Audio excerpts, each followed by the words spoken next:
Hi guys, yeah, welcome again to this channel. And in this video, this is a continuation of the first video. Okay, so in this video we'll be continuing from where we stopped. We've already gone ahead to draft our half scale bodice pattern. Okay, the good part of this pattern is you can draft it, you can draft both the half scale, the blouse, the gown, and everything on the same pattern. Then if it is a half scale that you need, you trace it out. If it is a skirt part that you need, you trace it out. Okay, so we'll be in this video now, we'll be turning the half scale, this half scale. Okay, we'll be going ahead to make it into a full blouse block. Okay, we're going ahead to make it into a full blouse block. Okay, so how do we go about it? So if you haven't watched the first video, please go ahead and watch the first video so that you can actually understand what is being done here. So without much, let's go straight into today's topic. So please, if you haven't subscribed and you are still watching this video, please do well to subscribe. Okay, and please, I need you guys to take me to 1K subscribers. Thank you. So to get the blouse block now, so what we need to do is this: you need to measure on yourself. You need to measure from your waist to your hip line. Okay, now for me, the waist to my hip line is 9, but averagely it can be 9, it can be 8, and depending on how tall the person is, it can be 10. Okay, so now how do you get your waist to your hip? Remember, this is our this is now our new waistline. Okay, and this is the new waistline by the side for the front. Okay, so what you need to do is, on this waistline, this new waistline, this is the back, you are going to come down by, my waist to my hip line is 9 inches, so I'm going to be coming down by 9 inches. Okay, so now if you want to get a straight line, you can just measure what you have from this old waistline here, and measure what you have from here, which is going to be 8. So you are going to be having 8 inches down. I hope you understand. Okay, what I did is, from this new waistline at the back, measure what you have from here to here, which is 9. Okay, so in order for you to be able to have a straight line all through, just come down and measure from this straight line here to where this one is, which is 8 inches. You are going to be taking 8 inches for both the front and back for your length, for the hip length. So I'm going to be taking 8 inches here. Okay, 8 inches, 8 inches. Okay, then you are going to be marking it like so.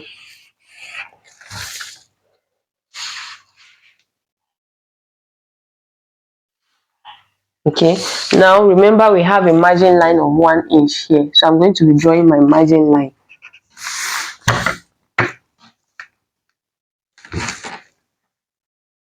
Draw the margin line here.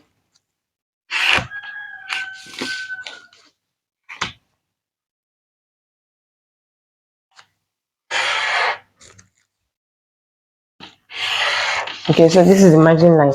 So the next thing we need to do now is to get our hip line measurement. Okay, we are going to be getting our hip measurement. Now the hip I'm working with here is 42. Okay, so 42, you are going to be dividing your hip by 4. So 42 divided by 4 is going to be giving us 10.5. So I'll be imputing my 10.5 here. Okay, I'll input my 10.5 here.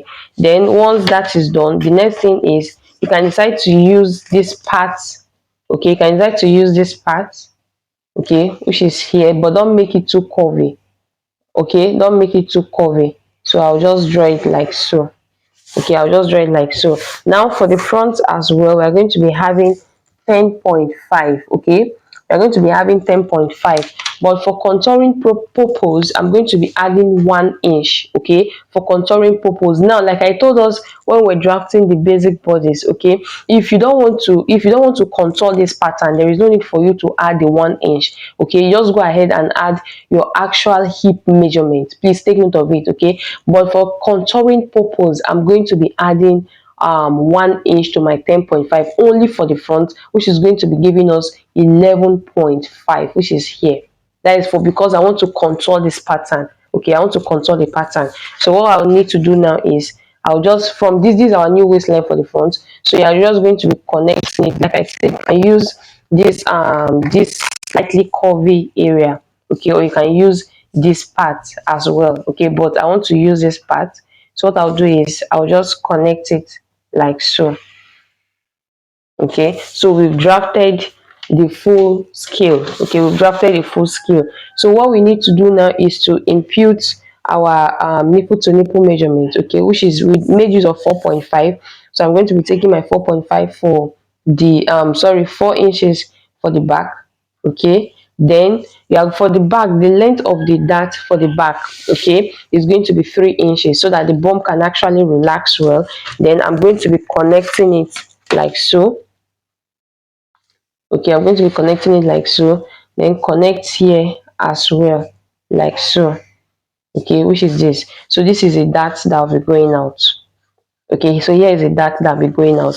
Now for the back tightening, also go up by 3 inches. Okay, go up by 3 inches. Then you are going to be connecting. You can use this part of the ruler.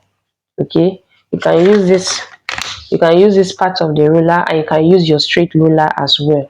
Okay, so I'll just make use of this part and I'll connect it like this. Okay, make sure that you don't have any sharp point around this area.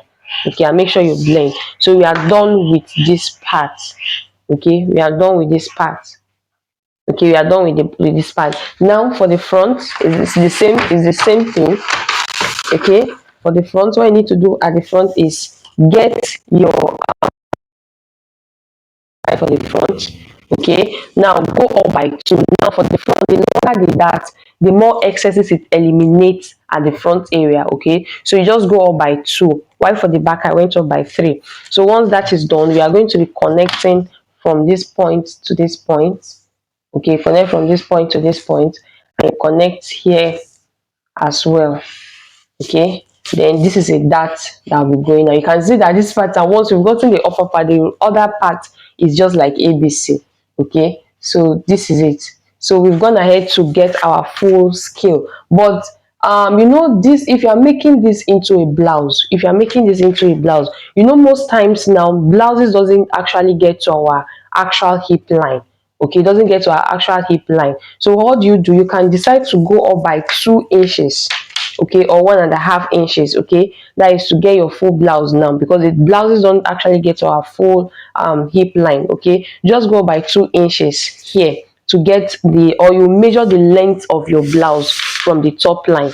If you measure the length, you can see here it's giving me 26, and the length of my blouse is around 24 inches. So measure the length of your blouse, okay, from the top line to get your actual blouse length. Okay, that is after you are done drafting your basic bodice pattern. Okay, your full scale bodice pattern. So at this stage we are done with this with the full scale, but this is very quick. You can see that it's very quick. So the next one we need to do now is to contour this body. Like I told you guys, I want you guys to go on this journey with me, so be taking it one step at a time. Okay, so the next thing we need to do now is to contour these bodies. Okay, that was why I told you that if you want to contour, you add 1 inch to here to the waist, add 1 inch to the waist, like for the contouring purpose. Okay, so now how do we go about contouring, right? So we